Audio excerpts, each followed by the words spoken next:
The History of North America podcast is a sweeping historical saga of the United States, Canada, and Mexico, from their deep origins to our present epoch. Join me, Mark Vinette, on this exciting, fascinating, epic journey through time, focusing on the compelling, wonderful, and tragic stories of North America's inhabitants, heroes, villains, leaders, environment, and geography. The History of North America podcast series is an incredible historical adventure that chronicles the thrilling, action-packed tale of a continent. I invite you to come along for the ride.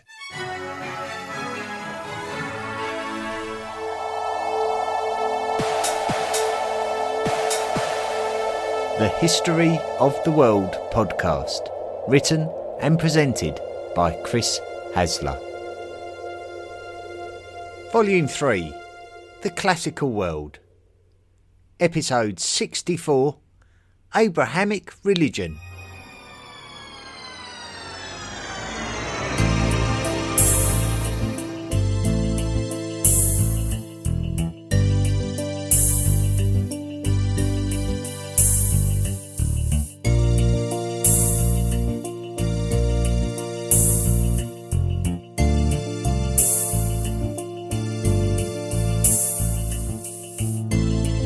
In the last episode of the History of the World podcast, we talked about Hinduism and Buddhism, which are two of the big 5 religions of the modern world. The other 3 religions that make up this set of 5 are Judaism, Christianity, and Islam. Collectively, these 3 are called the Abrahamic religions, named so because of their common link to a shepherd who lived in the ancient world called Abraham. Abraham was born in the city of Ur-Kasdim, which some scholars identify as the Mesopotamian city of Ur, the subject of one of our episodes during Volume 2. Abraham lived at an indeterminable time in ancient history. He is the son of a man called Terah. According to the book of Genesis, the first book of the Tanakh, Abraham received a message from God, which we recognise as the Abrahamic covenant. In this covenant, Abraham was told to migrate from Mesopotamia to Canaan, in the Levant, where the land would belong to his descendants. God would tell Abraham that the number of his descendants would be plentiful and enough to be recognised as a nation of people. This incarnation of God from the book of Genesis is recognisable as the entity named El, which as a concept we also spoke at length about during Volume 2, particularly Episode 10. Abraham would have 2 sons of particular significance to our story. Ishmael would become the father to the Arabs, and is therefore an important part of the origin of Islam. His half-brother was Isaac, who fathered a son called Jacob. Jacob would be given the new name Israel, and his 12 sons would become the fathers of the 12 tribes of Israel, fundamental to the story of the Jews. One of the most controversial subjects in relation to ancient Canaanite religion is the ambiguity of the relationship between differently named deities such as El and Yahweh, and how they were linked to just one overriding God that is the only God in a world that by and large was otherwise polytheistic in nature. The Abrahamic religions are unique and distinct for their unusual monotheistic nature. In other words, that they believe that there is only one God. Despite the fact that this ambiguity does exist in the book of Genesis, the book of Genesis is the introduction of the story of how one God created the universe. The book of Genesis is also the first book of the Tanakh, the Hebrew Bible. The Tanakh was a collection of scriptures that would become the sacred scriptures of the Jewish religion. Christianity would branch off from Judaism when the Romans were gradually taking over all of the lands of the Eastern Mediterranean, and as such, they would retain these sacred scriptures and incorporate them into their own distinct Bible. When Muslims constructed their religious text, called the Quran, many aspects from the book of Genesis were transferred to it.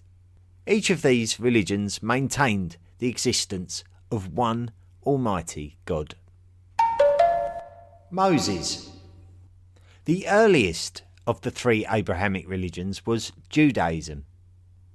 Beyond the book of Genesis, we can see the lifetime of Moses as the first time that we hear from the God called Yahweh in the second book of the Tanakh, called Exodus. Two things worth mentioning here are the fact that Genesis and Exodus are the names from the Christian Bible, and that the Hebrew names for these books are Bereshit and Shemot.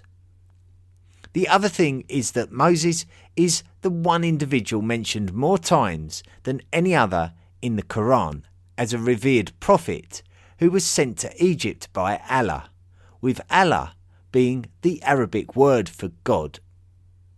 Many Muslims consider Moses' life to have spiritual links to the life of the Prophet Muhammad, who founded their own religion during the first millennium.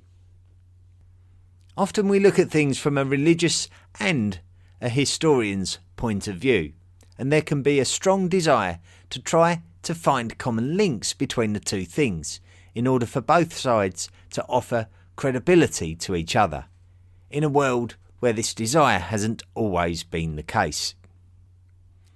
The case can also be said for separate religions too, from those who have a desire to demonstrate religious tolerance in these religions, which all too often in history have shown great religious intolerance. So where Judaism, Christianity and Islam all have a recognition of Moses being linked to the Israelites in Egypt, and of him having important significance, being chosen for greatness by God, historians have also specifically looked for tangible evidence that the Israelites were in Egypt. And although the evidence has been scant, there is still a strong desire to discover the link. So historians generally do not work against religious scripts and religious sects, but do look for links to validate particular elements of religious scriptures, which are all undoubtedly founded on something. The Jewish story of Moses tells us of how he had led an exodus of Jewish slaves from Egypt. While making this daring and dangerous escape, God appeared before him and delivered a covenant, similarly in nature to Abraham's vision. God famously issued Moses with the 10 Commandments, which set out the boundaries of a peaceful society. The agreement was that Moses would dictate these commandments to the emancipated Jews, and that in return God would protect them in their promised land in Israel, called the Promised Land as it had been promised to Abraham many generations before. Talmud. Moving on from the story of Moses, it appears that a kingdom of Israel was established, and that more evidence from different sources help us to refine the veracity and the historicity of biblical texts. It may have been during the 10th century BCE that the kingdom of Judah became a distinct entity from Israel. There isn't much other than biblical texts to confirm that though. The capital of the Kingdom of Judah was likely to be the city of Jerusalem, home of Solomon's temple, which had been built before the split. There is certainly more to suggest that the Assyrians did gain control of the lands of Israel and Judah during the 8th century BCE, and we explored this during our Volume 2 episode on the Siege of Lachish, which incidentally was episode 8. It would be towards the end of the 7th century BCE that the Medes and the Babylonians destroyed the Assyrian Empire, and this might have seemed like a good thing for the Jews, but it was a case of better the devil you know, as the Babylonians gained control of Judah and demonstrated no sympathy towards the Jews. The Babylonians under King Nebuchadnezzar would demand tribute from the Judeans, and the Judeans would initially pay but then begin to snub the Babylonians. So Nebuchadnezzar would punish the Judeans by deporting large amounts of their population to Babylon. Even though the Achaemenid Persians under Cyrus the Great would defeat the Babylonians just a few generations later and allow many of the deported populations to return to Jerusalem. However, the impact of this Babylonian deportation had already taken place, and Jewish populations would exist independently from each other in both cities, and their identities would become distinct. The Babylonian king Nebuchadnezzar destroyed Solomon's temple when he deported the Jewish population, but the returning Jews would build a second temple, which would last until its destruction by the Romans in the year 70. The two Jewish populations during the Common Era would develop their own academias, where Jewish tradition would be discussed and the agreed laws and customs would be recorded in a text called the Talmud. As such, there would be two Talmuds, a Palestinian Talmud and a Babylonian Talmud. Eventually, the lands of Babylon would come under Islamic rule, but the Jews were tolerated by the Muslims, and the Babylonian Talmud would eventually take precedence over the Palestinian version. The city of Jerusalem has always held a position of great religious significance to all of the Abrahamic religions, and therefore having control of this city was not only important to populations, kingdoms and empires who observed any of these three religions, but also to the polytheistic empires of Rome and Persia, who were very interested in controlling these lands too, as it was a significant central land between Rome, Greece, Egypt and Persia, and so it would be a powerful addition to have this land under your influence. Jesus of Nazareth. Going into the Common Era, Jerusalem was very certainly the sacred city of Jewish tradition. This was before the existence of Christianity and Islam, so Judaism was the only recognisable Abrahamic religion at this point.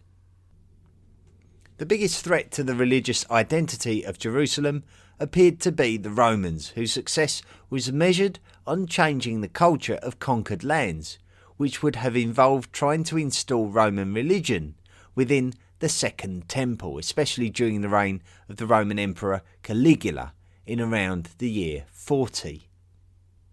The very nature of Judaism was about to change, and a schism would appear that would result in a version of Judaism that would quickly become completely distinct from Judaism, and it would centre around a character who lived and died in the lands of Judea before the reign of the Roman Emperor Caligula, and his name was Jesus Christ.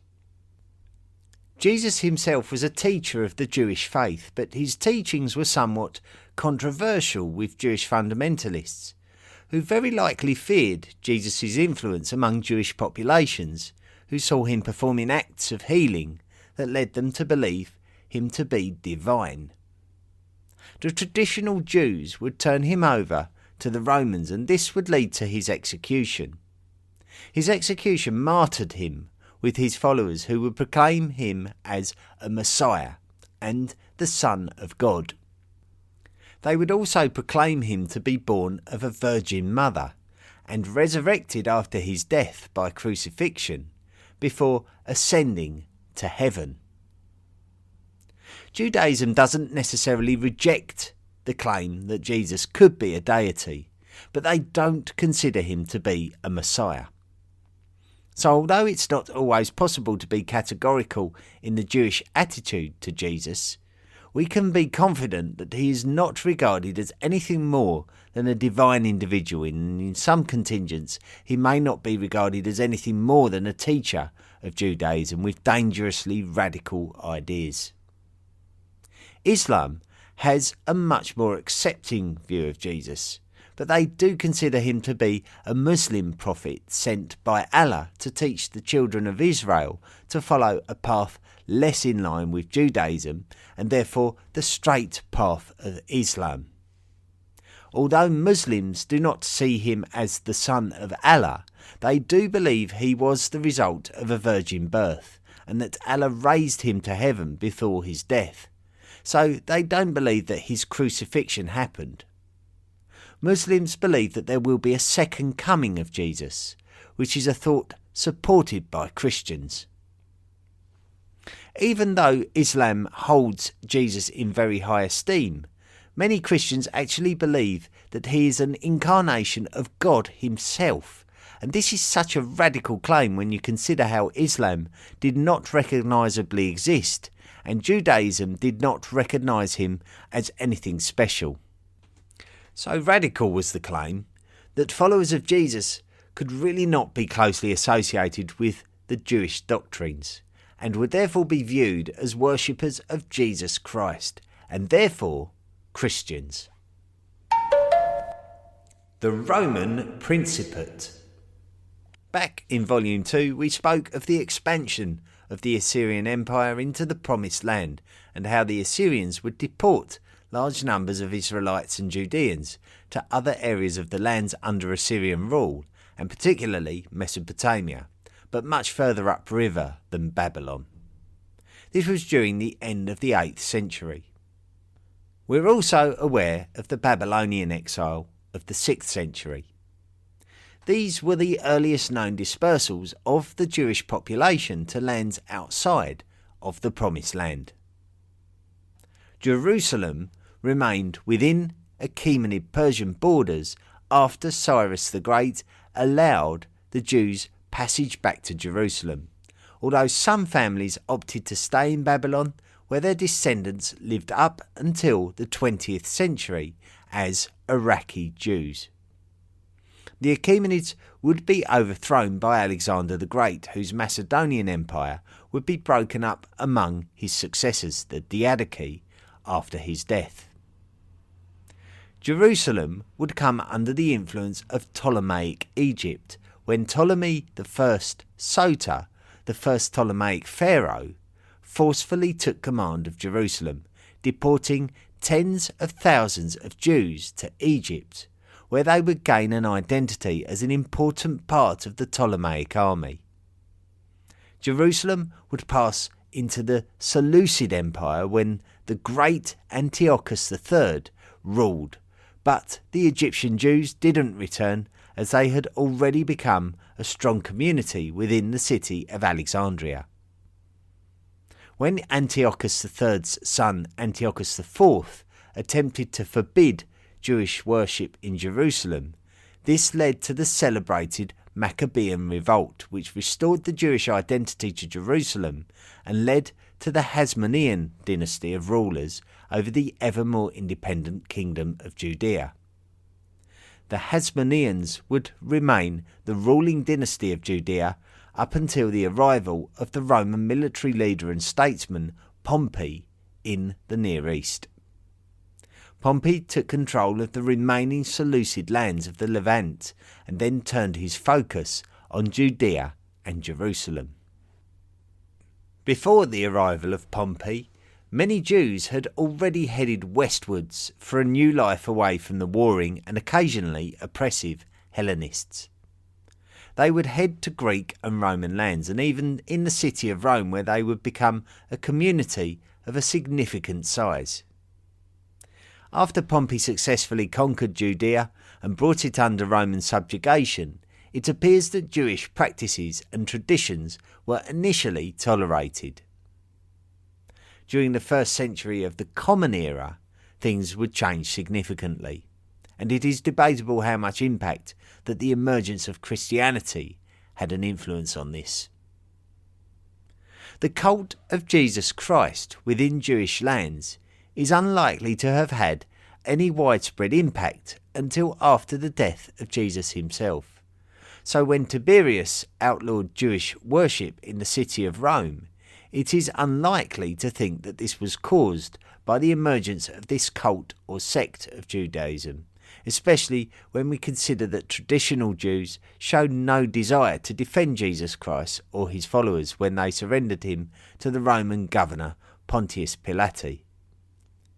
It is potentially suggested by the pen of Roman historian Suetonius that Emperor Claudius may have expelled the Jews from Rome altogether because of the cult of Jesus Christ creating problems within Rome and its empire. It would be no surprise to know that the Romans would see Christianity as radical Judaism and simply punish the Jews altogether. Jewish traditions would not have been important to the pagan Romans. The relationship between Rome and the Jews would deteriorate over the coming decades, with the Romans attempting to Romanize Jewish communities. The Second Temple in Jerusalem was destroyed by the future Roman Emperor Titus, while serving as a military leader under his father Emperor Vespasian in the year 70. By the rule of Emperor Hadrian, there was a concerted effort to extinguish the identity of Judea in order to further debilitate Jewish culture, which in the Roman mind was a troublesome religion, and in the Jewish mind was their God-given right. After the Bar Kokhba revolt of the 130s, the Jews and Judaism was completely expelled from Jerusalem. The Roman dominant. The whole culmination of Roman tensions within the Jewish community reverberated to the point where Christians were actually granted more rights to live and practice in Jerusalem than Jews. So there was a definite distinction between the two religious sects in the minds of the Romans by now. The only clearly defined tension between the Romans and the Christians before this time was when Nero supposedly blamed the Christians for the Great Fire of Rome in the year 64, which has equally been suggested to be instigated by Nero himself. Religious persecution always seemed to exist within the Roman Empire to lesser and greater degrees, as it is recorded that Christian persecution increased during the reign of Emperor Marcus Aurelius, but there is very little to suggest a conscious program of cleansing similar to that which happened to the Jewish community under Hadrian. It may have just been a desire to restrict anti-pagan practices to protect Roman culture. We certainly know that a Christian bishopric within Jerusalem seemed to survive the drama of the 2nd century that we have already described. The problem for the Roman Empire was that Roman citizens themselves were starting to be seduced by the mission of the Christian Church and were beginning to apostatize from their pagan traditions. It is possible that modern Romans were looking at their own traditions and questioning the requirement to make sacrifices to the gods when Christianity was preaching what appeared to be a simple and empathetic message, worshipping one almighty and protective God. The relationship between Rome and the Christian Church is a little confusing, with some suggestion that the Romans did not consider Christianity to be a recognisable religion in its own right, in contrast to Judaism. Although this could have simply been due to the fact that Judaism had simply been legally recognised during the rule of Julius Caesar, and that Christians had consciously moved away from legal Judaism. So when Emperor Decius during the 3rd century declared that all citizens were required to make sacrifices to the Roman gods to legitimise their honour of his imperial standing, the Jews were legally exempt and the Christians were not. So a persecution of the Christians took place as a byproduct of this particular episode. So now there was a renewed ill feeling between Romans and Christians, which led to decades of tension and waves of persecutions. However, the Roman Empire had changed significantly over time, and more citizens were sympathising towards the Christian cause. So these persecutions are likely to have had polarising effects within the Roman Empire. Different emperors would start or stop persecutions according to their own feelings and inclinations. More famously, Emperor Diocletian would issue edicts for strong armed persecutions against Christians who refused to sacrifice, where Emperor Constantine the Great would issue an edict outlawing religious persecution and officially recognising Christianity as a religion in its own right. Constantine's relationship with Christianity is well documented, and if you want to find out more about this chapter of Christian history, then go back to episodes 47 to 49. The spread of Christianity. Since being ejected from Jerusalem, Judaism existed in pockets in areas and cities within the Roman Empire. Christianity began to proliferate in a similar manner, despite not being legally recognised, like Judaism. The legal recognition of Christianity within the Roman Empire came after Emperor Constantine the Great issued the Edict of Milan in the year 313. Such was the growing popularity of Christianity that it was officially proclaimed the official religion of the Roman Empire in 380 by Emperor Theodosius I. Dioceses were established where a bishop would be responsible for his local region from a religious standpoint. Despite the fact that the centre of Roman politics would move away from the Italian peninsula to the newer and more modern city of Constantinople, which is the modern Turkish city of Istanbul, the most important bishopric would be the Bishopric of Rome. Christianity seems to have promoted itself well since its inception and the Apostolic Age, and so its message of warmth, love and direction to all people from one proactive God may have appealed to the masses over the idolatry and reactive nature of the Roman gods who were there to be appealed to by the masses. Christianity's God was willing to lay down a set of rules for people to live by, but would be willing to forgive misdemeanours. This could be the reason why this radical and legally unrecognised sect of Judaism very quickly became the most dominant religion of Europe. Just as with Buddhism though, Christianity was also susceptible to splintering off into different versions of itself and also be at odds with itself, with Christians willing to persecute each other over their differences of opinion. It would be the Nicene Creed that would act as the foundation for the version of Christianity that was adopted as the official Roman religion. The Bishopric of Rome started out from a Christian church in the city of Rome, just as other Christian churches emerged during the Apostolic Age of the 1st century. The first Bishop of Rome was Peter, who was one of Jesus' 12 apostles. Following a Christian council in Jerusalem in the year 49, it was deemed acceptable that Christianity could be preached to pagan worshippers, otherwise known as the Gentiles, as well as the Jewish community. So this encouraged Christian mission work.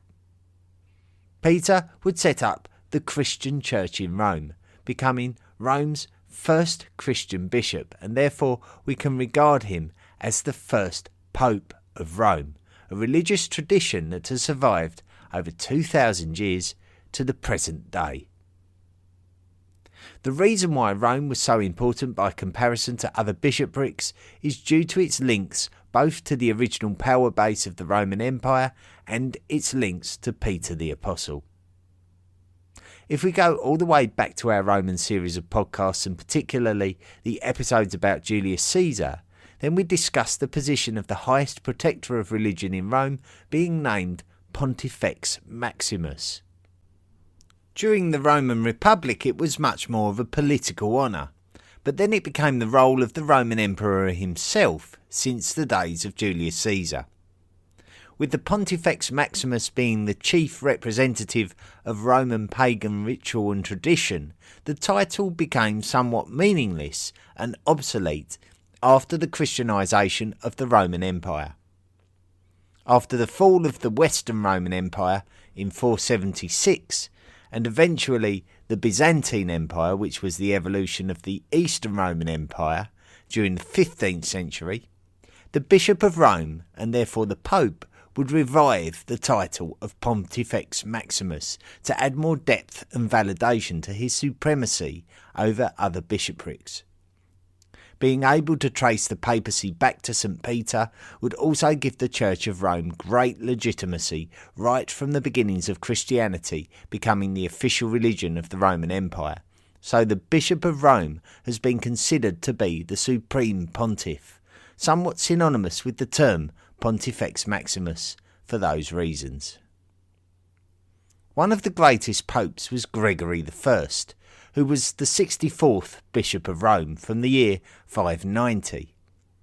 By Gregory's time, a great number of non-Roman societies had been touched and seduced by the message of Christianity, and mass conversions of peoples and nations had taken place across the lands of Europe, and particularly Western Europe.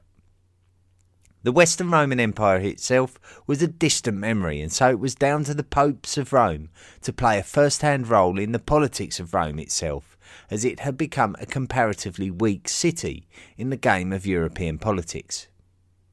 Pope Gregory would instigate a new wave of missionary work that would promote Christianity as a charitable and welcoming religion in an otherwise ruthless medieval world of invasion and greed.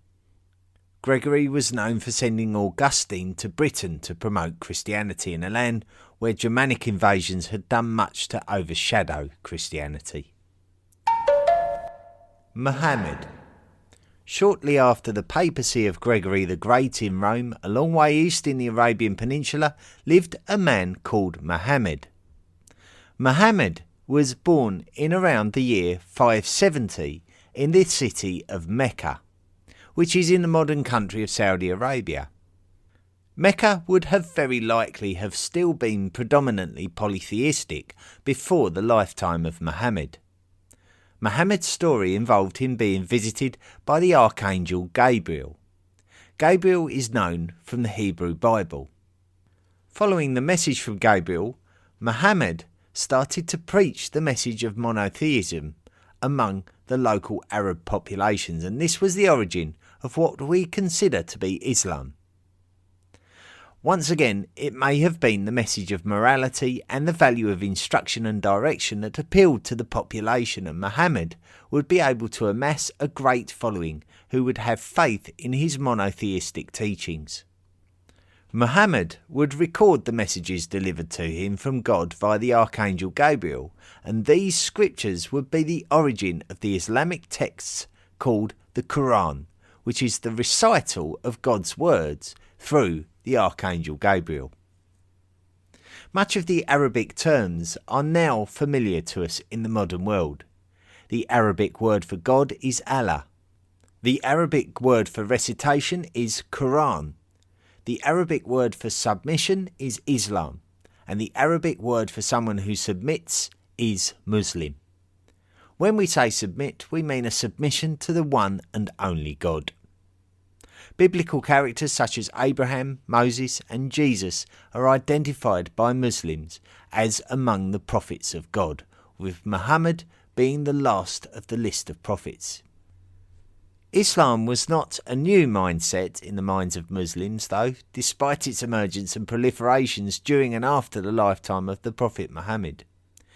But it was a correction of the misinterpretations of the teachings of biblical prophets as presented by Judaism and Christianity.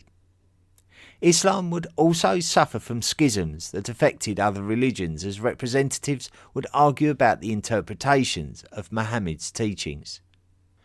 The Islamic Caliphate of Rashidun was a new nation which emerged from Muhammad's heartlands in Arabia and fast took over the lands of the former Sassanid Empire of Persia. This would aid the spread of Islam throughout Persian lands and would facilitate its spread to cover a vast area in a very similar way that Christianity had done in Europe. By the year 900, Islam had reached Central Asia and the Indus Valley, as well as dominating the lands of North Africa and crossing over the Strait of Gibraltar onto the Iberian Peninsula.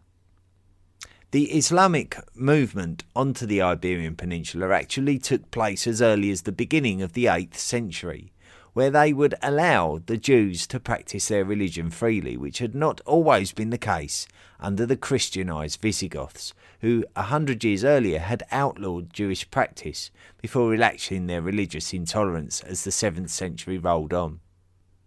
This was a very early example of the meeting of Abrahamic religions in what has remained a complex and strained relationship between them in their various geographical settings, and that is aside from when schisms within the individual religions themselves do not take human relationships to their breaking points too.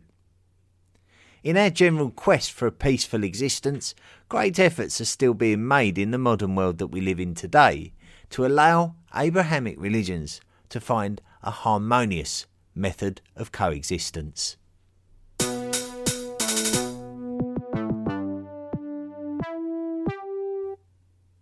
Thanks for listening to this week's episode, and also thanks to Mark Vinett, who introduced this episode, promoting his History of North America podcast, and a very interesting podcast. He really digs deep into history there, going right back to the tectonic evolution of North America as a continent, and exploring the age of dinosaurs, which is way far back earlier than I ventured right at the start of this podcast itself, the History of the World podcast. So kudos to Mark Vinett, and definitely worth a listen. And we sort of cover North America with that podcast in a sense that we haven't really been able to in this podcast so far. Eventually we will.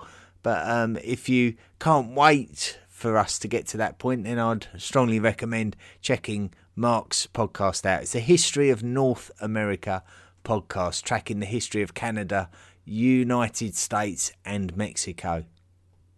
Thanks for listening to this week's episode once again, and I was very excited to write this episode. It was a fascinating topic, the emergence of Abrahamic religions, really learning about the relationship between the three religions, and also we know that there's so much more to come in terms of the history of these three religions and their timelines together. So particularly fascinating to see where it all stems from, and of course this really is an extension to the Volume 2 episode of the History of the World podcast, back episode 10, when we explored the ancient religion of the Levant and Canaan. And this was a podcast episode that was made into a video by Nick Barksdale of the Study of Antiquity in the Middle Ages, the YouTube channel that has made probably over 20 videos now of History of the World podcast episodes. And this particular podcast episode on ancient Canaanite religion has had over 400,000 individual watches, and that's an astonishing number, and it's by far the greatest podcast episode watch count for any of my episodes and any of the videos that Nick Barksdale has put on to his YouTube channel, The Study of Antiquity in the Middle Ages. So maybe there's scope for this episode to then follow in the footsteps of that one. We just don't know. But as ever, the most important thing for me is that I hear from you. What did you think of this week's episode? And we've now covered the 5 major religions of the modern world and their inception, and how they began to have the identity that they have today. Do you think I paid enough respect to them all when I was writing these episodes? What did you think? What is your opinion? Let me know. I'm very, very interested.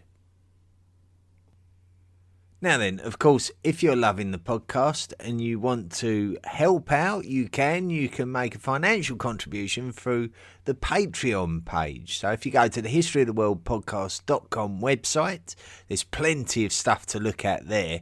Let me tell you, there's a lot of interactive stuff there.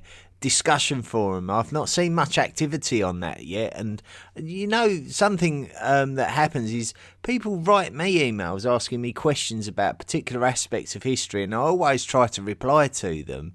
But often I think that they're better directed to the discussion forum where we can all have a bit of input and we can all discuss it, because there's no point in everyone thinking that I'm the oracle of all information. I'm certainly not, and there's a lot of people that listen to this podcast that certainly can teach me a thing or two. So I think a lot of these discussions are very much better directed towards the discussion forum, where you can get a number of points of view in response to your thoughts and opinions, and I think it's a great place to go.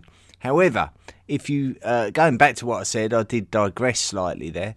I was talking about if you wanted to support the podcast, you can make a financial contribution at the Patreon site. Just click on the Patreon link. When you make a financial contribution for as little as $1 a month, you can become a member of the History of the World podcast Illuminati, as has Becky Brindle, Stacey Skelton, Brew, and you/Roxyerny Bjornsson, who've all become members of the History of the World podcast Illuminati. Thank you so much for your kind contributions, and you are really helping to support the podcast and improve the podcast, as you're able to allow me to devote more time to it and to invest in more resources, which gives me more material in which to give a much more well-rounded podcast episode. So thank you so much, and keep up the good work.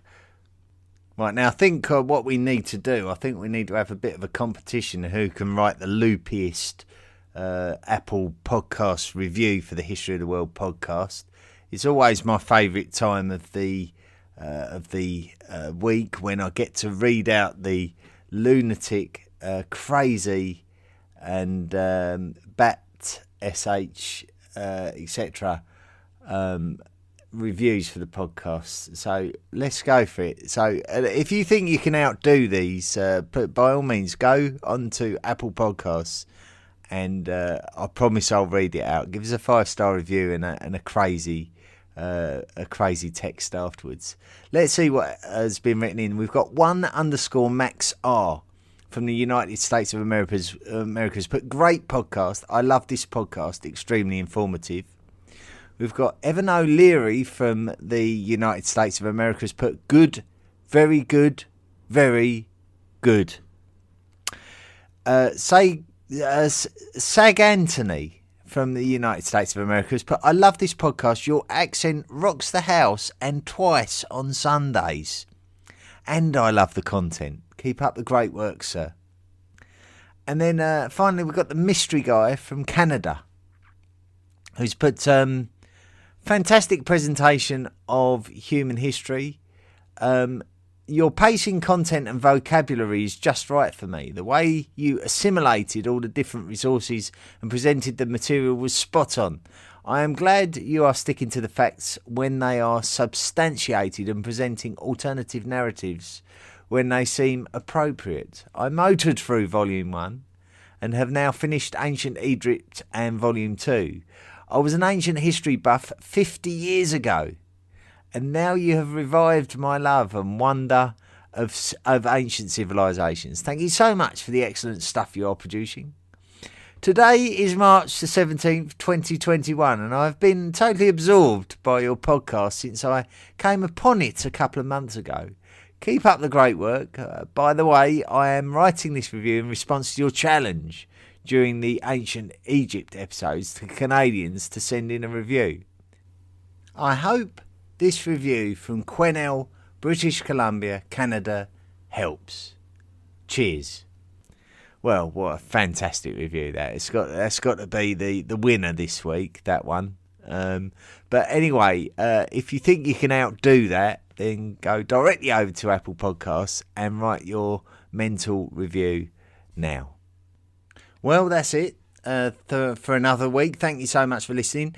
Next week, we're going to take a completely different route altogether. We're going to leave all of this religion behind, and we're going to be heading over to China, where we're going to take up the story that we left way back in Volume 2 many months ago, when we discovered the fall of the Shang dynasty. So your homework for this week will be to go back and listen to that Shang dynasty episode so that you're all warmed up and ready for what happens next. So next week we're going to be looking at the Zhou dynasty of China, and we're going to follow it right through to the period of the Warring States, right through the spring and autumn period to the Warring States period. So many centuries to cover next week of Chinese history. We'll look forward to that one. Anyway, that's all for this week. Thank you so much for listening, and as ever, please, over the course of the next 7 days, don't forget to be good. Come to the History of the World podcast.com and join all the other hot worlders on our wide range of social media. Why not support the podcast by clicking the Patreon link or buying me a book and becoming a lifelong member of the History of the World podcast Illuminati? Drop me a line at historyoftheworldpodcast@mail.com and let me know what you thought of this week's episode. See you next time.